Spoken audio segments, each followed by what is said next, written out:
Capítulo 12. Sussurros Santos. Abraçando os mistérios de Deus. Que ela guarde isso para o dia em que me embalsamarem. João 12:7. São 16:09. Minhas crianças estão quietas brincando no sótão. O bebê ainda vai dormir durante pelo menos mais meia hora. Eu havia reservado o horário das 16 para parar e respirar. Minha hora maravilhosa. Mas já estou 9 minutos atrasada e minhas tarefas me atormentam. Essas são as 2 semanas mais ocupadas da primavera. Havia meses eu havia acompanhado sua aproximação no calendário. A Páscoa está chegando e receberemos 20 pessoas para a comemoração, que fazemos todos os anos. Tenho 2 palestras para preparar e o prazo de um livro para cumprir logo em seguida. Descansar parece um luxo imerecido. Mas desligo o computador, fecho as portas do escritório e saio, afastando-me dos sinais do que deixei para fazer. Amarro meu tênis e saio para uma caminhada pelo parque ao lado de casa. A temperatura é de pouco mais de 20 graus e posso ouvir os ruídos da primavera. A grama seca do ano passado estalando sob meus pés juntamente com os primeiros brotos novos. O pica-pau batucando acima de mim e um coelho passando pelo mato abaixo. Também ouço meu coração. Sinto a presença de Deus. Mais do que isso, eu me sinto conhecida. Passando pela mata sem ninguém mais à vista, atravesso o córrego ao lado da nossa propriedade e tenho certeza de que, a não ser pelo caçador ocasional, ninguém além de nós olhou para aquela água durante o ano passado. Ela está oculta assim como eu. Vejo a pereira carregada de flores do outro lado da trilha. É uma bela visão, cheia de flores brancas contrastante com o fundo marrom do inverno. Ela não me havia chamado a atenção no ano passado, quando produzia frutos em meio às outras. Neste ano, floresceu sozinha e brilhante. Estamos juntas no esconderijo sobre os olhos de Deus. Essa árvore recém-acordada do inverno e eu, mascaradas e guardadas cuidadosamente nesta tarde, mas vistas e florescendo. Ele me vê. E eu sei disso. É esta realidade mais visível na quietude da tarde me faz querer falar com Deus. Quero participar daquilo que já foi obrigação, mas tornou-se agora o fio sensível, cada vez mais apertado, que me conecta àquele que me criou e me conhece. Esperando em casa, há um garotinho faminto, começando a chamada que faz todas as tardes ao acordar. Mamãe, papai, Caleb, Lily. Esperando em casa uma lista de tarefas impossível. Eu teria de ser super-humana para cumpri-la. Mas lá está ela, escrita com uma caneta piloto em um cartão sobre a escrivaninha. Esperando em casa estão os ingredientes para o jantar. A carne já descongelou, gotejando líquido vermelho pelo balcão e chegando ao chão. Pulei a poça para sair pela cozinha. Tantas partes da vida guardam cuidados hoje como guardarão novamente amanhã. Serei capaz de cuidar melhor de cada uma delas por causa do que está acontecendo dentro de mim, aqui fora na trilha. Esses momentos de paz e conversa com Deus em meio a uma vida corrida não são os desperdícios que eu pensei que fossem. Comecei a conversar com Deus quando estava oculta e faminta e encontrei a chave para a alegria mais profunda da minha vida, a oração secreta. Sussurros com Deus. Minha fé depende disso. Suas palavras não entram em mim a não ser pelo diálogo com Ele. O Evangelho não vai do meu coração às minhas mãos a não ser que Ele esteja diretamente por detrás do processo. Nenhum relacionamento cresce se não lhe dedicarmos tempo. Revivo nessas conversas. Ouço o coração de Deus ali e sou transformada. Tais momentos se tornam a maior aventura de minha vida. Derramo meu coração a Deus enquanto caminho. Frases de sua palavra ecoam em minha mente, misturam-se aos meus suspiros diante dele e lembram-me que Deus sabe o que fez em mim. Não consigo pensar que responder mais um e-mail, adiantar o jantar ou limpar o mel derramado na prateleira do armário que tanto me irrita possa ser tão bom ou necessário quanto isso. Outra postagem nas mídias sociais não me acalmariam tanto quanto expor meus pensamentos diante de Deus. Preciso conversar com Deus, quando não há ninguém ouvindo. Floresço por causa do que acontece ali. Amo esse Jesus. Eu lhe peço coisas que ninguém jamais verá, ouvirá ou saberá. A intimidade do Senhor é para os que temem. Lemos em Salmos 25:14. Derramar meus pensamentos diante dele e receber os pensamentos de seu coração em relação a mim, a minha família e as pessoas em meu mundo não é apenas uma parte da vida com Deus, é toda a vida em Deus. Logo antes da última curva da trilha, ao voltar para casa, passo novamente pela árvore solitária. Ali, em meio ao que ainda é a natureza do inverno, está a gloriosa primavera, oculta e bela. Vinha crer que a familiaridade é inimiga de quem deseja apaixonar-se por Deus. Os líderes da fé na época de Jesus tinham tanta familiaridade e apego à sua versão de religião e às suas expectativas do Messias, que colocaram pregos nas mãos da melhor coisa que já havia surgido em seu meio. Até mesmo os companheiros mais próximos de Jesus estavam presos às suas maneiras de pensar e de ver as coisas. Eles lhe deu repetidos insights sobre o reino e o que estava por vir, mas eles foram incapazes de ver além do temporal, o visível e familiar. Apenas uns poucos tinham noção do que as palavras do Senhor realmente representavam e da escuridão e da luz que viriam. Maria era uma dessas pessoas. Não sabemos se Maria escolheu derramar o óleo aos pés de Jesus por saber que sua morte era certa e iminente.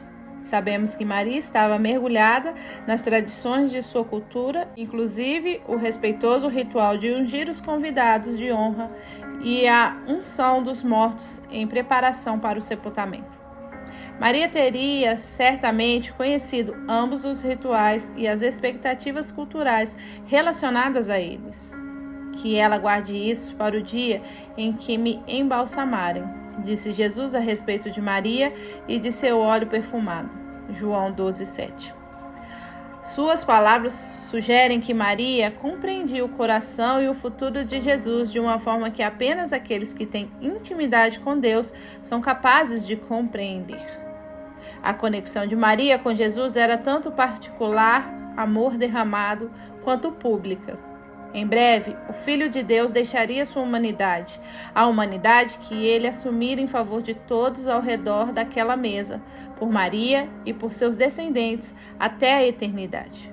O óleo que Maria derramou foi a veste transitória de Jesus. Maria participou da história de Deus ao seguir um toque santo dentro de si. Um toque que cresceu a partir do tempo passado com Jesus. Aquilo foi tudo o que ela poderia fazer. E é isso que Deus nos chama a fazer. Assim como os líderes religiosos e até mesmo os discípulos mais próximos na época de Jesus, corremos o risco de não entender Jesus, de deixarmos de ver quem ele realmente é, por conta do nosso apego às coisas seguras que pensamos já entender a seu respeito. Como descreveu o pastor Eugene Peterson, deixamos a nós mesmos, oramos a alguns deuses que afirmam o que queremos ouvir ou a alguma parte de Deus que somos capazes de compreender.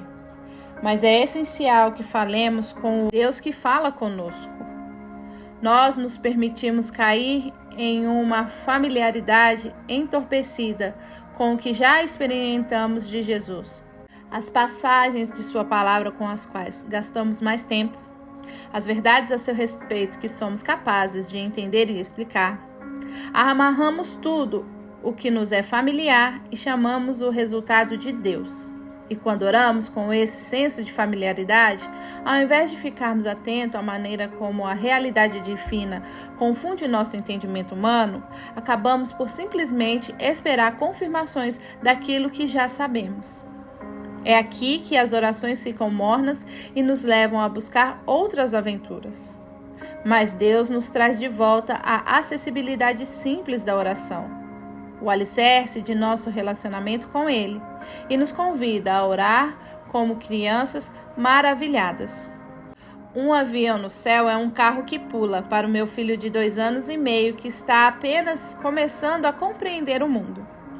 No convite de Deus para que nos acheguemos a Ele como crianças, está a compreensão de que provavelmente nos comportaremos mais ou menos assim, usando o que conhecemos e reconhecemos para tentar entender o que ainda não conhecemos ou não conseguimos ver a respeito dele. É assim que a humanidade finita lida com um Deus infinito. Entretanto, o verdadeiro crescimento em Deus requer que nossa perspectiva dele cresça conosco. A oração se torna cada vez menos uma maneira de relacionar-nos com o que temos certeza de que Ele é e mais uma maneira de enxergar sua grandeza em proporção ao quanto somos pequenos e limitados. Fazemos mais perguntas, esperamos mais mistérios, damos mais espaço para Deus revolucionar nosso entendimento. Esse crescimento é o que nos faz trocar alegremente uma familiaridade com Deus por coisas desconhecidas e pelas surpresas divinas. Aqueles que entram no oculto de Deus começam a ver que conversas com Ele têm mais a ver com reforçar a conexão com o seu coração do que com receber as respostas que desejamos. Essas orações começam frequentemente com palavras como: Deus, eu mal te conheço e quero te conhecer mais. Encontro vida em me conectar a ti, não em repetir o que penso saber a teu respeito. É nesse momento que percebemos que já deixamos o leite para trás e começamos a nos alimentar da comida sólida, da maturidade em Deus. Acabo de ouvir o coração do bebê. Ela sussurrou ao sentar-se ao meu lado na igreja. Essa futura mamãe acabara de terminar seu primeiro trimestre e estava transbordando de informações sobre o pequenino em sua barriga. Mas, quando o entusiasmo de suas palavras atingiu meu coração, ele se encheu de sofrimento. Ainda estávamos esperando que nossas 2 filhas mais velhas viessem para casa. Com Éden e Caleb, eu fui mãe de primeira viagem. Não havia pensado que me preocuparia com coisas como bocejos de bebê ou o jeito de falar de crianças pequenas. Com as coisas engraçadas que as crianças dizem e seu jeito de lidar com o dia a dia de olhos arregalados. Vivia no presente, antecipando a chegada deles, pensando em quando o próximo documento seria aprovado para podermos finalmente buscá-los. Depois da chegada dessas 2 amadas crianças, toda uma nova perspectiva da maternidade se abriu para mim. Eu amava o cheiro da pele de Éden e a maciez dos seus cabelos após o banho. Amava passar os dedos na orelha de Caleb. Esses eram meus filhos, e eu começava a amar parte deles que jamais havia pensado enquanto tinha apenas uma fotografia nas mãos. Com Lily e Hope, foi mais difícil esperar, porque eu já sabia como era. Cada dia que elas viviam do outro lado do oceano era um dia em que eu não as tinha nos braços, em que eu não estava cuidando daquela pele de garotinha. Não conseguia visualizar a altura de Lily sobre os meus ombros ou quanto do corpo de Hope eu conseguiria abraçar. Então decidi fazer um novo tipo de álbum de bebê para essas 2 que já não eram mais bebês. Comecei a conversar com Deus sobre o que eu não sabia. Nosso diálogo partia daquilo que eu desconhecia. Eu perguntava sobre o que o Senhor sentia por aquelas menininhas. Pelo que o Senhor gostaria que eu orasse? Esse era o Deus que havia feito nossas crianças em segredo, quando não havia ninguém assistindo, registrando ou talvez nem mesmo celebrando. Ele conhecia cada momento não documentado da vida delas. Então, eu lhe perguntei sobre a personalidade de cada uma. Esse diálogo com Deus não era apenas uma parte de meu relacionamento com minhas filhas. Era a única linha de sangue que eu tinha. Aprendi sobre ser mãe delas conversando primeiramente com Deus. Pelas palavras das Escrituras, Ele me mostrou o batimento daqueles corações. Orava pelo que não conseguia ver e, por não conseguir ver, orava com os olhos de Deus.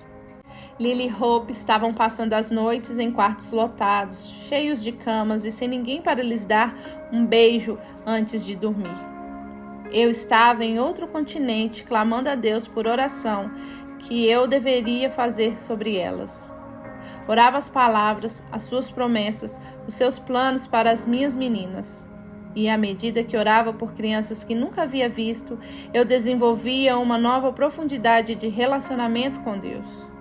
Ao invés de ver minha cintura aumentar, o que aumentava era a minha conexão com o Senhor. Deus estava ensinando-me sobre o peso que a oração possui em seu mundo invisível. Ninguém via aquelas orações. Não dava para tirar foto da minha vida interior com Deus para postar em redes sociais. Mesmo nessas páginas eu apenas as explico, mas não posso compartilhá-las totalmente. Tudo o que era oculto e desconhecido se revelava em minhas conversas particulares com Deus. Minhas orações dirigidas ao desconhecido, minhas orações em oculto, eram tão reais para mim quanto um coração batendo na tela da máquina de ultrassom. Não precisamos esforçar-nos para amadurecer em rugas e cabelos grisalhos, mas o nosso coração não amadurece automaticamente em Deus. É preciso desejar mais e mais de Deus. Paulo orou por essa maior e mais plena experiência no Senhor. Oro para que assim habite Cristo no vosso coração. Pela fé, estando-vos arraigados e alicerçados em amor, a fim de poderes compreender com todos os santos qual é a largura e o comprimento, e a altura e a profundidade, e conhecer o amor de Cristo que excede todo o entendimento, para que sejais tomados de toda a plenitude de Deus. Efésios 3, 17 ao 19. Existe uma plenitude maior para os que já dedicaram a vida a seguir Jesus. Uma plenitude que vem de criar raízes cada vez mais profundas nele. O amor divino é algo que a mente humana não tem como compreender inteiramente. A oração, conversar com Deus, é o meio de aprofundar raízes naquilo que é real e que dura para sempre. A oração combate a existência impalpável de uma vida firmada somente no que os outros podem ver, e que acaba logo depois de ser exibida. A oração ancora nosso coração no misterioso e invisível Deus, a quem dizemos: saber quem é, Senhor, é mais importante do que vejo diante de mim e do que o que os outros veem em mim. Ninguém, a não ser Deus, vê inteiramente a gloriosa interação que produz crescimento profundo e sustentável. A oração nos liga à mais verdadeira realidade, aquela que nunca mudará, a dele. Publiquei minha história em um jornal há alguns anos e adentrei um mundo de métricas completamente novas. Derramei meu sangue naquelas páginas e descobri que era possível medir seu impacto ou falta dele. Se quisesse, eu poderia comparar as vendas de meu livro com as de qualquer outro autor a qualquer momento do dia. Com mais alguns cliques, seria possível contar todas as resenhas à medida que chegassem. Poderia ler as palavras dos que haviam amado o livro e as dos que tinham outras opiniões. Poderia clicar na tags, imagens e nos comentários da mídia social para analisar detalhadamente o que as pessoas estavam dizendo sobre o que saiu do meu coração. E por qualquer uma dessas métricas, meu livro não seria nada além daquilo, o que eu poderia ver e medir com os olhos. Mas eu queria outra medida. Queria dar à luz aquele livro como minha mão nervosa segura a do Senhor, apoiando-me mais no que eu não poderia ver do que naquilo que podia. Então, fiz orações que ninguém além de Deus e eu, às vezes Nate, poderíamos ouvir. Fiz orações loucas por aquele livro ainda bebê, de maneira muito parecida com as que orei pelos meus bebês quando ainda estavam em Uganda, que foi quando aprendi que orações são os melhores jeitos de se manter álbuns de bebê. Conversas com Deus passaram a ser mais importantes do que suas respostas. Eu sabia que Ele era capaz de responder e também estava começando a confiar o suficiente em sua liderança para saber que, quando Deus não respondia, estava tudo bem também. Acima de tudo, eu queria sonhar com Ele, seus sonhos, seu jeito. Queria sonhos maiores do que eu poderia imaginar apenas olhando ao redor. Queria simplesmente conversar com ele sobre as coisas todas. Queria conversar com ele sobre os olhos que poderiam ler as páginas e as pessoas que emprestariam cópias surradas aos amigos. Queria derramar meus medos diante dele e ouvir sua resposta carinhosa. Descobrir seu lado gentil em suas palavras e fixá-lo cuidadosamente em cada um dos meus nervos enlouquecidos. Queria pedir-lhe grandes coisas e orar pelas pequenininhas. Os detalhes da capa, os desenhos e o tipo de letra. Eu queria alinhar-me com ele, conhecer seu coração, seus pensamentos, seus sonhos para aquele livro. É isso que fazemos com um melhor amigo, um pai ou um treinador dedicado. Deus era tudo isso e muito mais para mim.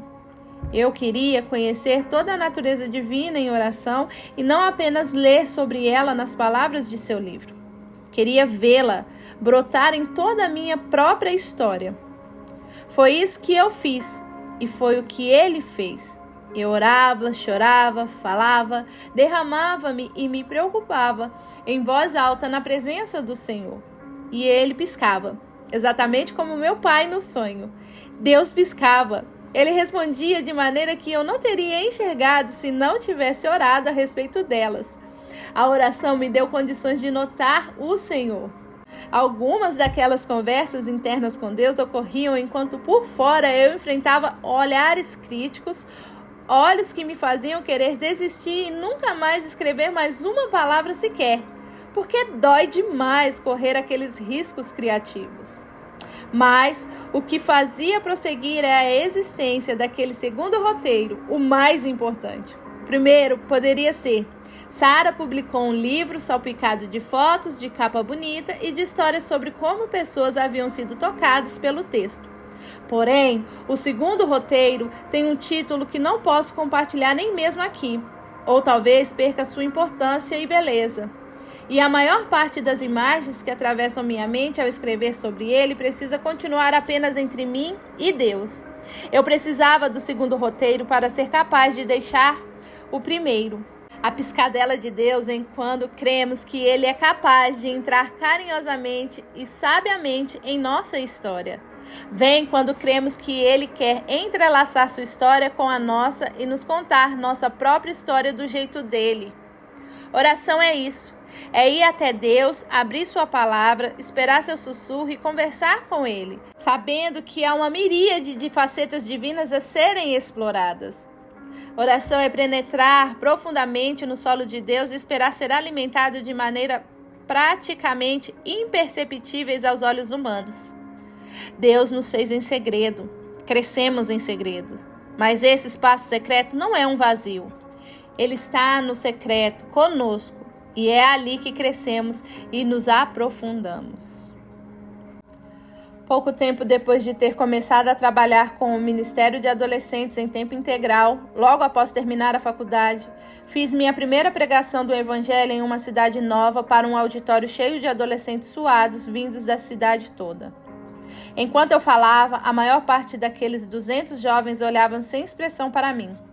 Olhavam desatentos ao redor ou flertavam com quem estava por perto. Apenas uns poucos pareciam estar prestando atenção. Fui honesta, apaixonada e tive a impressão de ter passado praticamente despercebida. Ainda consigo sentir o peso no estômago enquanto carregava o projetor de volta para nosso escritório ao final do evento. Passei o caminho até o escritório analisando minha palestra de 12 minutos de 12 ângulos diferentes. Eu sabia que havia fracassado.